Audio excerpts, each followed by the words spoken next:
Bonjour à tous et bienvenue pour une nouvelle vidéo sur ma chaîne. Comme l'année dernière, j'ai envie de vous proposer une version spéciale Noël autour de la bibliothèque d'Alice. Rendez-vous que je vous propose maintenant depuis environ 2 ans sur les albums pour enfants, les livres pour les tout petits, des tout cartons, des albums, etc. J'ai déjà pu recevoir des commentaires qui me demandaient si je pouvais présenter des livres pour les un petit peu plus grands, et malheureusement ça va pas être possible parce que je peux pas contenter tout le monde, hein, voilà. Donc moi je vais aller avec ce qu'on a à la maison, ce qu'on connaît, ce qu'on aborde avec notre fille, et je vais pas aller vers des trucs qu'elle ne peut pas encore apprécier à son âge. Bon, je vous dis Noël, mais finalement pas tant que ça, parce que l'année passée je vous en avais présenté beaucoup, que je venais d'acheter certes, parce que j'avais fait un gros craquage l'année passée, je sais pas ce qui s'est passé. Les éditeurs avaient sorti plein de trucs juste magnifiques pour les fêtes de fin d'année, et j'avais vraiment dû me restreindre dans mes achats parce que sinon j'aurais pu craquer pour tellement plus de choses. Alors cette année, je dis pas que les éditeurs n'ont rien sorti pour les fêtes de fin d'année niveau album, mais peut-être pas forcément à mon goût cette fois. Voilà, donc il y a eu moins de craquage, c'est pas plus mal, on n'a pas besoin d'acheter chaque année les nouveaux albums qui sont trop beaux, trop mignons, mais je vais vous avouer que quand même c'est difficile de pas craquer. Surtout quand tu bosses en librairie et que tu les vois tous les jours et que tu te dis oh, ils sont quand même trop beaux. Bon, l'année passée aussi, je vous avais présenté des livres que j'avais depuis plusieurs années avant que notre fille arrive, donc voilà, ça avait fait un peu un plus gros truc autour de Noël et de l'hiver.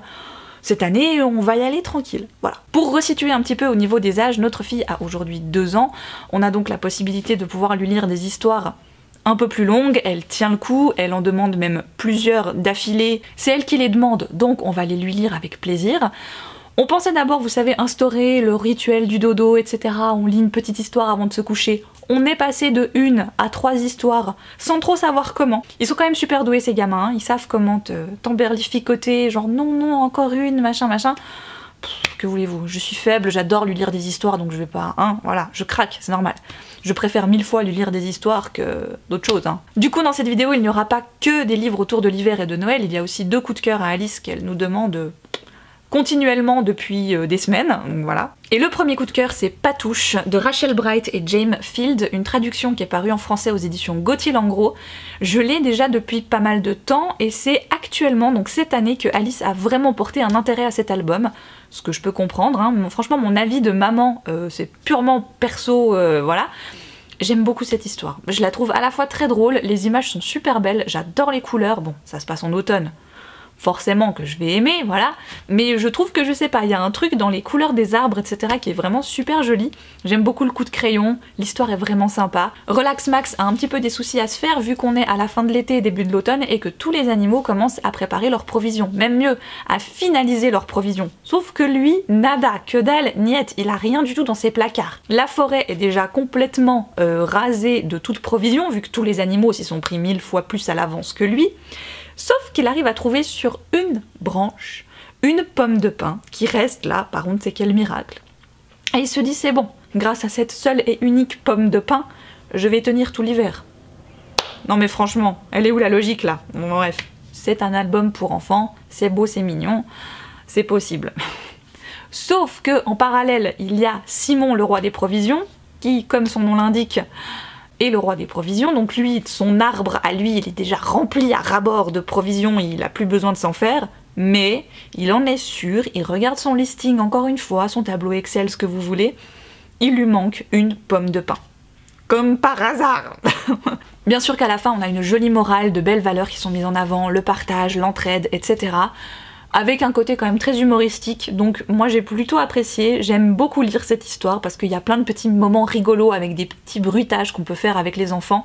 Alice aime énormément ça, elle a déjà ces petits réflexes, on va dire, quand elle commence à connaître une histoire sur le bout des doigts. Elle attend certaines actions quand certains passages arrivent. Voilà, elle sait que quand la pomme de pin se balance un peu à gauche puis un peu à droite, et ben je la pousse à gauche et ensuite je la pousse à droite. Celui-ci, j'ai eu un doute quand je l'ai choisi, je me demande si je vous l'ai pas déjà présenté, mais vraiment au tout début de ce rendez-vous, peut-être dans un des tout premiers. Maman Oie, Maman Ours de Ryan Higgins, paru aux éditions Albin Michel. C'est un gros coup de cœur pour celui-ci, autant pour moi que pour ma fille. On aime les deux énormément cette histoire, on rigole beaucoup quand on la lit ensemble. Alors encore une fois, c'est une traduction et je pense que ça a eu beaucoup de succès parce que ce livre a des suites.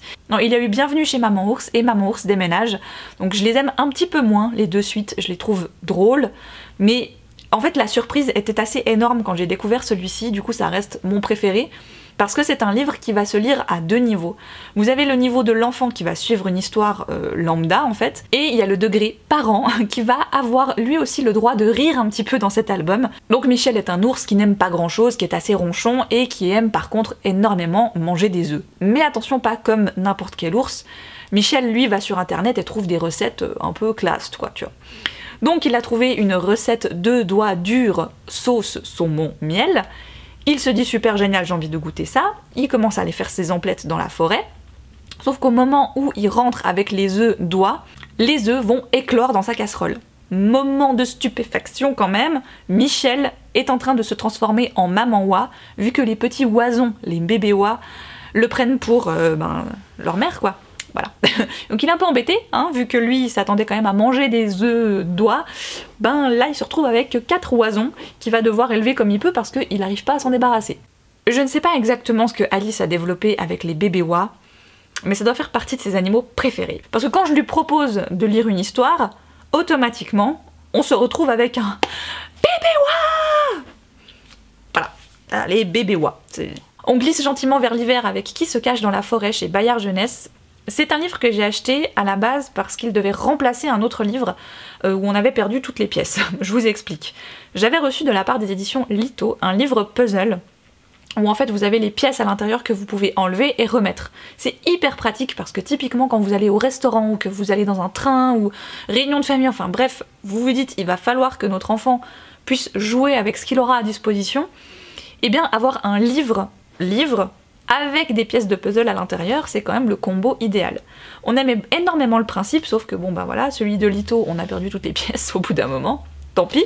Je voulais pas racheter le même et pas forcément dans la même collection, donc j'en ai cherché un autre, et bah voilà, Bayard sortait celui-ci, donc je me suis dit que côté saison, etc., c'était quand même plutôt pas mal. Donc Qui se cache dans la forêt, le concept est assez simple, vous avez une première planche comme ça avec les animaux de la forêt, que vous allez pouvoir détachés. Donc voilà, on peut les enlever, les remettre, et le but, c'est de retrouver leur place dans l'histoire. Enfin, dans l'histoire, c'est pas une histoire, c'est plutôt un premier documentaire pour les enfants, mais en gros, qui se cache où dans la forêt quand il fait froid l'hiver, et le but de l'enfant, c'est qu'il replace à chaque fois l'animal dans la petite forme en fait qui est prédécoupée. Moi j'appelle ça un peu faussement livre puzzle, mais c'est pas un vrai puzzle à l'intérieur, vous avez compris le truc. J'avais vu déjà des livres où en fait sur une page vous aviez un puzzle à reconstituer vraiment avec des pièces qu'il fallait assembler et tout et tout. Alice est peut-être encore un petit peu petite pour ce concept là. Là on va dire que les pièces à encastrer c'est déjà peut-être un petit peu plus facile. Et elle en tout cas ça l'amuse beaucoup, voilà, de pouvoir replacer toutes les pièces. Et celui-ci on a encore tous les animaux. Quel miracle, je ne sais pas, c'est génial. Et puis parce que je pense que je devais forcément craquer un jour, et bien ce fut cette année, voilà, parce que les éditions Lito ont sorti une version de La Moufle, qui est un conte traditionnel russe, que vous connaissez peut-être très certainement. Bon, en tout cas, je sais que depuis que je suis en librairie, c'est un livre qu'on me demande absolument tout le temps. Dès que l'hiver arrive, La Moufle est un incontournable. Donc des versions de La Moufle, il en existe plein, dans des tout cartons, dans des versions grands albums, etc. Il me semble qu'une des plus connues, c'est celle de chez Didier Jeunesse, qui est jolie, mais j'aime un peu moins les illustrations, donc j'avais jamais craqué parce que je trouvais pas de version de ce conte que j'aimais vraiment beaucoup. Et puis cette année, voilà, Lito a publié cette version-là. Donc c'est une adaptation qui a été faite par Chloé Chauveau et illustrée par Céline Bielac. Je trouve les illustrations vraiment canon. En plein hiver, un petit garçon va perdre une de ses moufles dans la forêt et cette moufle va devenir le refuge d'abord d'une petite souris, puis d'un lapin, puis d'un renard, etc., etc.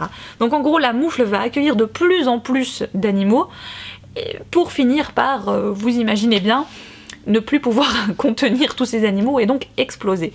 Comme beaucoup d'histoires et d'albums qui sortent sur la période de Noël ou de l'hiver, on est sur des valeurs comme l'entraide et le partage. Et pour terminer, dernier livre, craquage Noël, vraiment là 100% Noël. J'ai craqué pour le hors-série Les Imagiers sonores de chez Gallimard.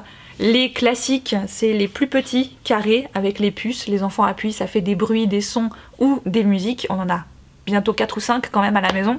Et ils avaient déjà sorti une version Noël il y a quelques années, cette année ils en ont ressorti une avec La Nuit de Noël. Celui-ci, grosse nouveauté quand même, hein. Il n'y a pas que des musiques, il y a aussi des loupiottes. Je ne sais pas si vous les verrez bien, on les voit mieux par là.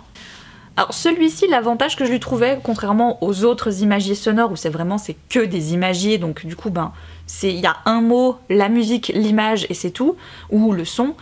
Là il y a quand même un peu plus de texte, donc il y a quand même une sorte d'histoire qu'on peut raconter au fur et à mesure qu'on tourne les pages, ce qui n'est pas forcément possible avec les autres. Il y a les petites lumières qui s'allument, il y a la musique. Bref, c'est Noël, que vous dire de plus. Voilà, cette vidéo album jeunesse est maintenant terminée. J'espère qu'elle vous a plu, je vous retrouverai très bientôt pour une prochaine vidéo du même genre, on va dire d'ici quelques mois. D'ici là, je vous souhaite de très bonnes fêtes, passez de bons moments en famille, je vous embrasse très fort et je vous dis à une toute prochaine.